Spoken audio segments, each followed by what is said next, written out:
Kehadiran Nova Soraya di panggung hiburan, khususnya bidang seni peran, bisa dibilang baru seumur jagung.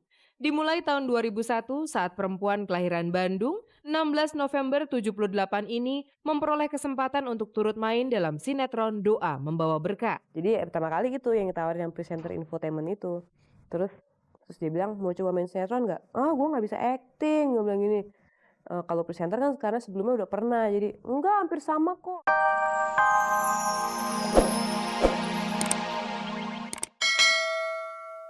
Where's my snare? Menyambut Hari Kartini, hari yang disebut-sebut sebagai awal kebangkitan kaum wanita, berbagai stasiun TV sibuk mempersiapkan tayangan menarik yang bertema perempuan.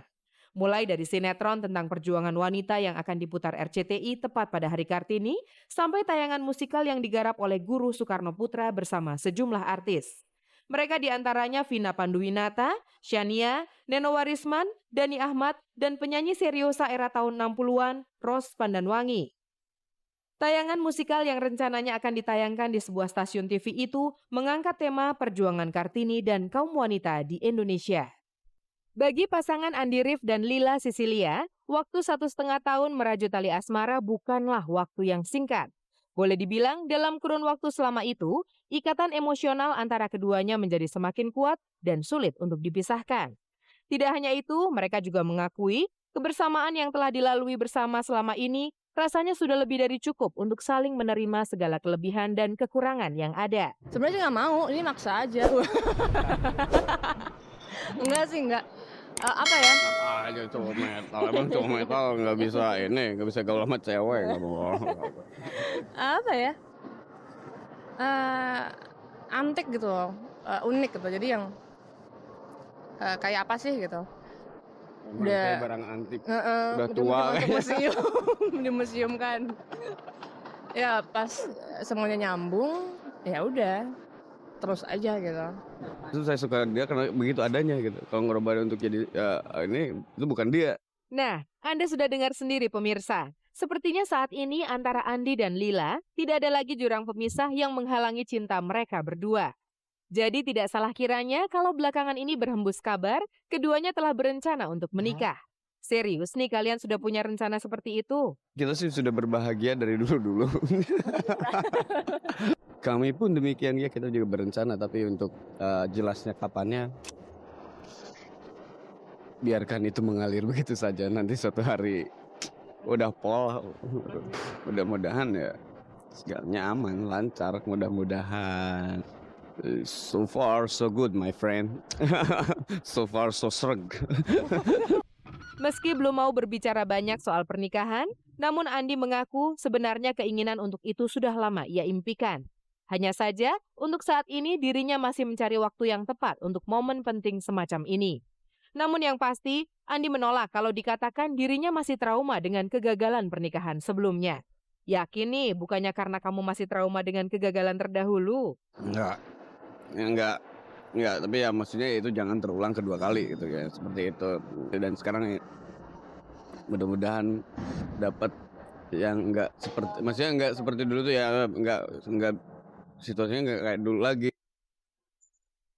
Pada segmen flashback kali ini akan kami ketengahkan sebuah kisah perjalanan karir dari Nova Soraya. Anak ketiga dari 4 bersaudara ini ternyata memulai karirnya sebagai stand guide. Dan berawal dari situlah ia mulai banyak menerima tawaran kerja.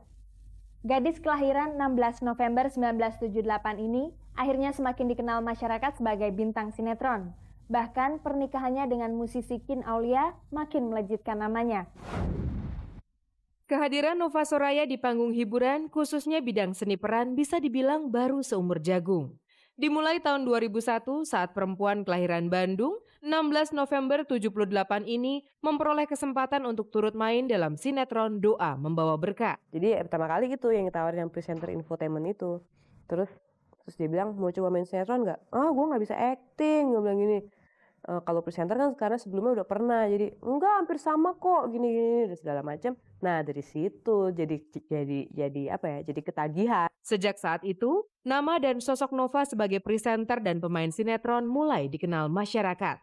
Malah belakangan ini berkat peran antagonisnya sebagai Ratu Ayu dalam sinetron berjudul Bidadari, Nova menjelma menjadi salah satu pemain sinetron yang kehadirannya ditunggu-tunggu pemirsa televisi.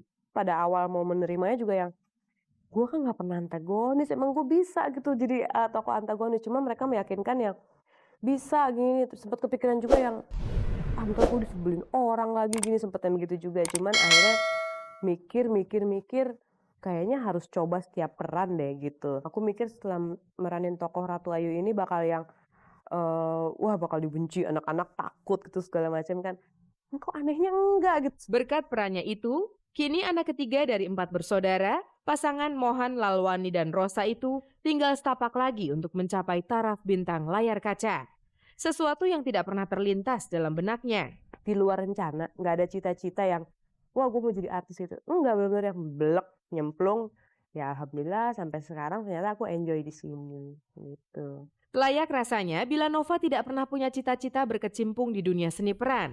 Soalnya profesi itu bisa dibilang asing di lingkungan keluarganya. Cuman kalau kata mama sih dulu nenek, ibunya mama suka yang kayak main-main teater-teater gitu. Cuman aku pun taunya juga baru-baru ini gitu. Aku pun juga nggak pernah yang namanya sekolah acting atau sekolah presenter. Jadi benar-benar yang aku tahu banget waktu awal jadi presenter yang di stasiun televisi ini masih bego banget. Yang dimaksud nenek oleh Nova tidak lain adalah Ibu Ratna Juwita, putri angkat Ibu Inggit Ganarsi, istri pertama Bung Karno. Bisa saja bakat sang nenek memang turun padanya. Tapi yang jelas sejak kecil tidak nampak sedikit pun bakat seni muncul pada diri Nova. Menurut mama atau dan keluarga waktu kecil aku cenderung anak yang pemalu ya. Anak yang pemalu tapi sekaligus jahil gitu. Cuman aku emang dari kecil tuh sebenarnya orangnya nggak banyak omong gitu.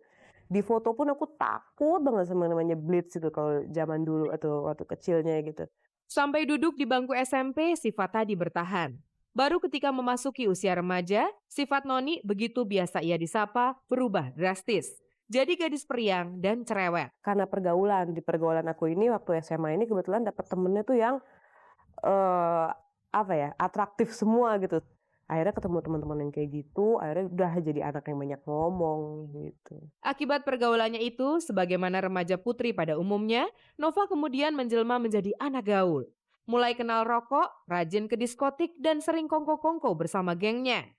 Perubahan drastis ini sempat membuat khawatir orang tuanya. Malah pada suatu kesempatan, Nova sempat diseret ayahnya dari lobi sebuah hotel berbintang. Jadi teman-teman aku buka kamar di sebuah hotel gitu ya, buka kamar cuma iseng aja, ngumpul dalam satu kamar, nggak ada maksud apa-apa, cuma ngumpul-ngumpul aja kan bosen ya. Udah akhirnya bilang sama mama nih, bilang, emang ngapain ini? Cuma ngumpul-ngumpul aja, ayo udah jam pulang malam-malam. Udah, waktu gimana papa tahu? Hah? Hotel? Oh dia dengar nama hotel tuh udah yang, ngapain dia di hotel gini segala macam. Udah akhirnya dia dateng ke hotel itu, aku diseret-seret. Di lobi, mau mati rasa gila, malu banget. Selepas SMA, Noni diperkenalkan oleh Sukma Ayu sahabatnya dengan seorang pemain band bernama Kin Aulia. Sejak saat itu, tepatnya tahun 97, mereka kemudian pacaran. Pada saat kenalan pun aku belum yang ngeliat Kin, masih yang enggak lah, nggak mungkin lah jadi cowok gue, apalagi bukan tipe gitu yang rambutnya gondrong. Sejak kapan pengen punya cowok rambut gondrong, nggak pernah kebayang gitu. Dulu kan dia gondrong masalahnya.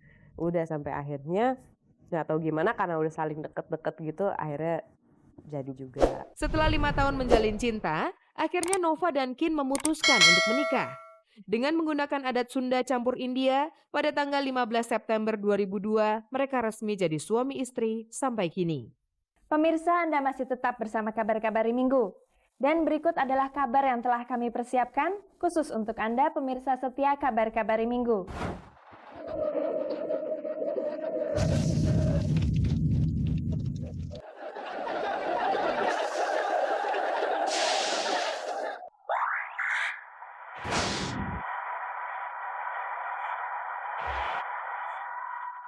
Mentalis nyentrik Deddy Corbuzier agaknya boleh sedikit berbangga dibanding pesulap yang lain. Pasalnya, ia mendapat gelar kehormatan sebagai 10 besar pemain pesulap terbaik Asia dari sebuah warta spesialis penyaji berita tentang sulap. Setelah kemarin kita bikin headline prediction tahun lalu, saya tuh membuat sebuah konsep. Konsep ini saya sebut dengan nama free will. Nah ini saya jual ke Amerika, ke komunitas sulap. Ternyata di komunitas sulap itu diterima dengan luar biasa. dengan sangat luar biasa, digunakan oleh para profesional di sana dan menjadi one of 10 best tricks of the year. Akhirnya saya didaulat untuk menyumbangkan atraksi saya untuk ditonton di komunitas mereka dan bahkan di masyarakat mereka. Kita bicara tentang Vegas. Eksistensinya yang sudah diakui oleh dunia ini tidak lain berkat ketekunan dirinya yang selalu ingin membuat beragam kejutan.